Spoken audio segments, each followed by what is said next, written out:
wabarakatuh. Shalom. Kami dari kelompok 12 Geografi Sejarah akan membawakan materi kami, yaitu daerah aliran Sumatera, yaitu Sungai Musi. Pertama, saya akan memperkenalkan anggota kelompok kami. Yang pertama yaitu saya sendiri, yaitu Jidan Haji Pangestu Putra. Yang kedua adalah Herlina Nambara. Dan saya Muhammad Irfan Disaldi. Untuk materi pertama yaitu saya akan membawakan materi pertama, yaitu awal dinamakannya Sungai Musi. Ada sebuah mitos tentang dinamakannya Sungai Musi, yaitu ada 3 kapal bajak laut berlayar ke Selat Bangka yang diketuai oleh seorang kapten. Para bajak laut kemudian tertarik dengan Sungai Musi yang luas. Setelah melihat peta yang dibawa, ternyata tempat ini belum dinamai.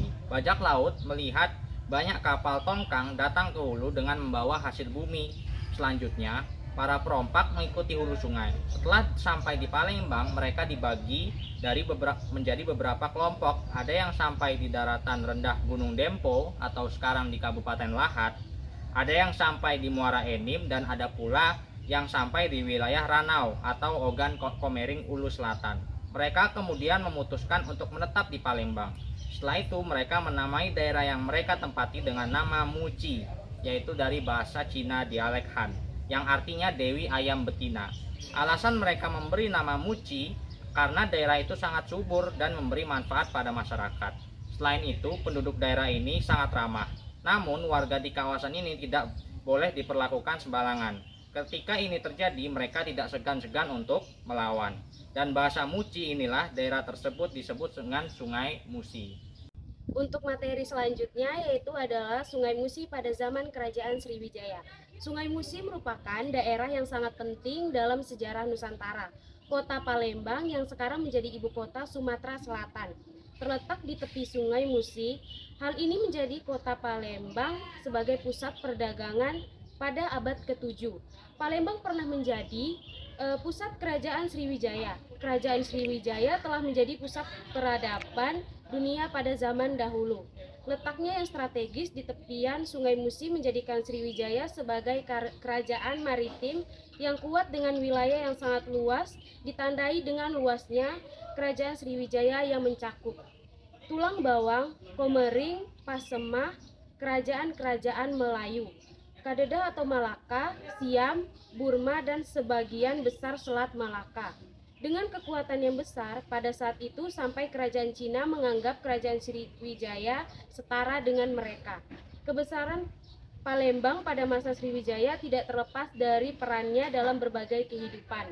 Bidang-bidang tersebut meliputi politik, militer, dan ekonomi. Secara ekonomi, peran kota Palembang pada masa kerajaan Sriwijaya adalah penguasa jalur perdagangan maritim dari Timur Tengah, Afrika Timur, dan India hingga ke Cina. Palembang pernah disebut sebagai pemegang jaringan pelayaran antar Asia. Semua ini tidak lepas dari posisi Palembang yang sangat strategis di tepian Sungai Musi. Selanjutnya adalah peran Sungai Musi terhadap peradaban Islam. Sungai Musi yang terjadi urat-nadi perekonomian telah menarik beberapa negara dari seluruh dunia ke Palembang. Beberapa negara tersebut memeluk agama Islam. Islam adalah salah satu agama daulat, sehingga para pedagang Islam yang datang memiliki misi untuk menyebarkan agama Islam kepada seluruh warga yang didatanginya. Salah satu peradaban Islam Palembang adalah Kesultanan Palembang Darussalam. Kesultanan Palembang Darussalam tidak lepas dari peran Sungai Musi dan anak-anak sungainya.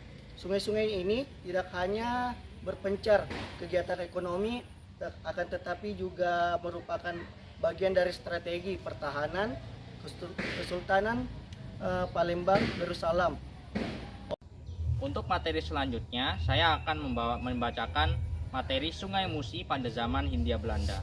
Pada masa Hindia Belanda, pemerintah Belanda berusaha mengembangkan transportasi darat sebagai bagian dari pembangunan kota Palembang. Caranya, pemerintah telah membuat penimbunan di anak-anak sungai yang melintasi kota Palembang. Dan pemerintah kolonial memulai modernisasi kota Palembang dengan cara melakukan penimbunan sungai seperti Sungai Kapuran dan Tengkuruk. Ada 6 klasifikasi tanah di Das Musi. Yang pertama ada organosol, regosol, aluvial, renzina, pedosolik, dan andosol. Selanjutnya, das musi melewati 4 provinsi, yaitu Sumatera Selatan, Bengkulu, dan Jambi. Untuk materi selanjutnya itu ekonomi. Di sepanjang das musi dibudidayakan tanam padi, karet, jagung, palawija, ubi, kacang panjang, kacang tanah, kelapa sawit, kopi, dan kelapa yang merupakan tanaman utama yang ditanam di Sumatera Selatan. Dan selanjutnya untuk klasifikasi lahan, daerah aliran Sungai Musi dikategorikan menjadi 7 lahan utama, yaitu pegunungan, bukit, curam, lahan kecil, daratan, berombak, dan bergelombang. Dataran antara pegunungan, bantaran sungai, dan daratan banjir dan rawa-rawa. Ya, materi yang bisa kami sampaikan. Mohon maaf kalau ada kekurangannya. Kami akhiri. Assalamualaikum warahmatullahi wabarakatuh. Shalom. Dadah.